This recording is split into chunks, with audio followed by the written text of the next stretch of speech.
Lilburn, for his part, detested the new regime. All you intended when you set us a-fighting was merely to unhorse and dismount our old riders and tyrants so that you might get up and ride in their stead. The soldiers read Freeborn John and actually believed they should have a vote. Give them an inch and they'd take a mile. Pretty soon the men would start believing their officers were the tyrants Lilburn and the Levellers said they were. They had to be stopped. An army was not, repeat not, a commune. I tell you, you have no other way to deal with these men but to break them, or they will break you.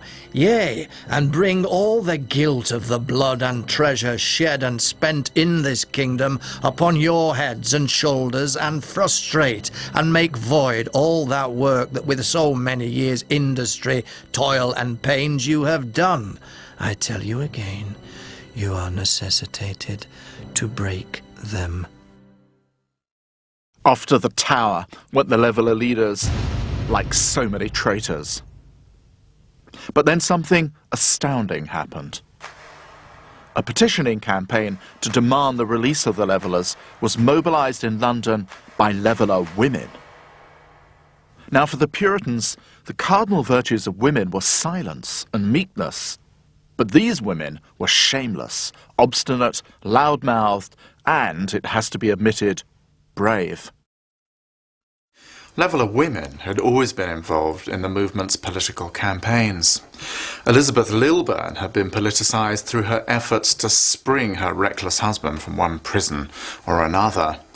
Mary Overton had been brutally punished for printing and distributing her husband's tracts, tied to the end of a cart and dragged through London streets with her 6-month-old baby pelted and abused like a common whore. But the most impassioned and articulate of the sisters was a woman called Catherine Chidley. She started as a charismatic preacher and turned to politics in an attempt to make the Commonwealth understand the particular sufferings of her sex. Considering that we have an equal share and interest with men in the Commonwealth, and it cannot be laid waste, and considering that poverty, misery and famine, like a mighty torrent, is breaking in upon us, and we are not able to see our children hang upon us and cry out for bread and not have wherewithal to feed them, we had rather die than see that day. This was not what Oliver Cromwell had expected from Jerusalem. It got worse.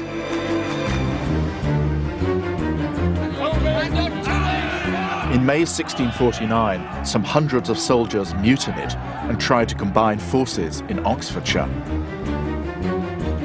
Cromwell rode hell for leather 50 miles in a day and caught them in the middle of the night at Burford.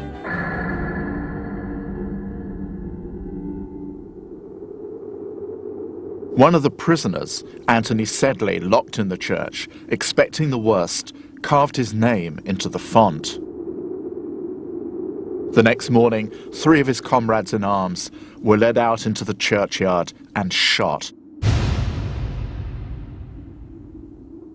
Then, Oliver went off to get an honorary degree in law from Oxford.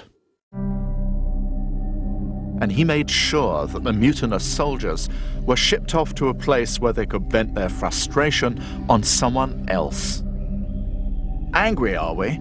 was his line. "Want to know who's to blame for prolonging the civil wars? Say hello to the Antichrist across the Irish Sea." The target of Cromwell's march through blood was an army of royalists holding out in Ireland in the name of King Charles's son.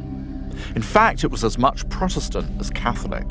But in his conviction they were the legions of the devil, Cromwell was not about to make nice distinctions.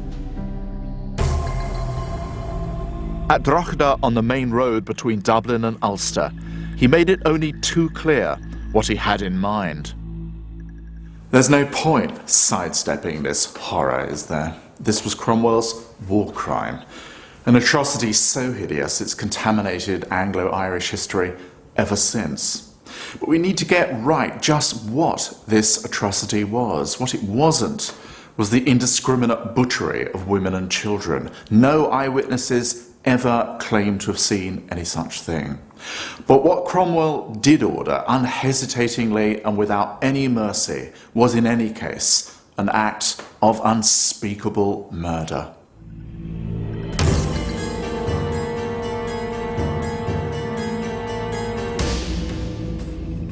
At least 3,000 royalist soldiers were butchered at Drogheda. The vast majority after they had surrendered and disarmed.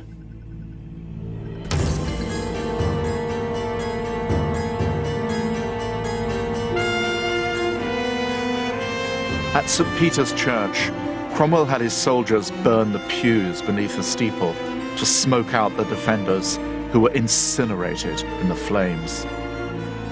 The general saw no need to hang his head about the massacre. We are come to break the power of a company of lawless rebels who, having cast off the authority of England, live as enemies to human society, whose principles are to destroy and subjugate all men not complying with them. We come by the assistance of God to hold forth and maintain the lustre and glory of English liberty in a nation where we have an undoubted right to it. This is absolutely authentic Oliver Cromwell, and today it makes for unbearable reading. No, it's not the confession of a genocidal lunatic, but it is the confession of a narrow-minded, pig-headed Protestant bigot and English imperialist, and that surely is bad enough. Cromwell treated Ireland like the primitive colony he thought it was, moving the native Irish off their farms and using the land to pay his soldiers. But before he could finish his pacification, if that's what he thought it was, another piece of unquiet Britain rose up to mock him. For the Scots had invited the 20-year-old Charles II to come and be their king, and went to war on his behalf. Cromwell lured them into England in the summer of 1651, where the Scottish army found itself caught between two massively bigger forces. At the Battle of Worcester on the 3rd of September, it went down to a ruinous and irreversible defeat. Charles went on the run, hidden by royalist sympathizers, until he could get smuggled out of the country.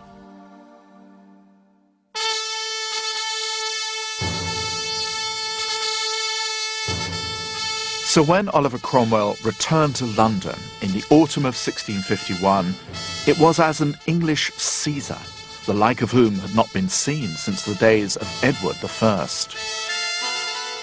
If Cromwell was God's Englishman, it was because he felt in his marrow that England was God's true promised land. And the best thing that could happen for Britain was that it become as English as possible. The Stuart dream of a united Britain, of course, had been what had started the civil wars. Now Cromwell had ended them by making that dream a reality, not as a united kingdom, but as a united republic of Great Britain. But what kind of republic was it supposed to be? As much as anyone, Cromwell knew the country was exhausted from almost 15 years of war. It was time, as he said, to heal and settle. But this didn't mean business as usual.